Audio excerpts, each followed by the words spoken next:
গ্রামীণ বাংলার চিরচেনা উৎসবগুলোর মধ্যে অন্যতম একটি হলো ঘোড়াদৌড় প্রতিযোগিতা।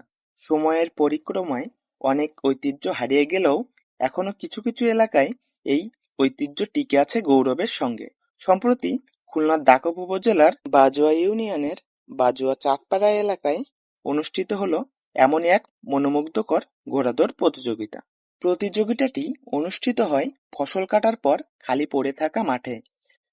প্রতিযোগিতায় অংশ নেয় বিভিন্ন এলাকা থেকে আসা আগত ঘোড়া এবং তার মালিকেরা। সময়ের আগেই শুরু হয় দর্শনার্থীদের আগমন। ছোট বড়, বৃদ্ধ যুবক, নারী শিশু সবাই মেতে ওঠে উৎসবের আমেজে। কেউ কেউ এসেছে ঘোড়া দৌড় দেখতে, কেউ বা পণ্য বিক্রি করতে।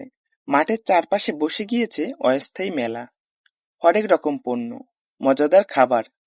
প্রতিযোগিতা চলাকালে দর্শকের মাঝে ছিল এক অন্যরকমের উত্তেজনা। কার ঘোড়া এগিয়ে যাচ্ছে, কে পিছে পড়ল, এই নিয়ে চলছিল নানা ধরনের আলোচনা। শেষ পর্যন্ত বিজয়ী ঘোড়াকে পুরস্কৃত করা হয়। এই সবকিছু দেখলে মনে হয় গ্রাম বাংলা এখনো বাঁচিয়ে রেখেছে তার প্রাণবন্ত সংস্কৃতি। প্রিয় দর্শক, আমি নিবেদন রায় শেষ করছি আজকের ভিডিওটি। ভিডিও কেমন লেগেছে জানাতে কিন্তু একদম ভুলবেন না।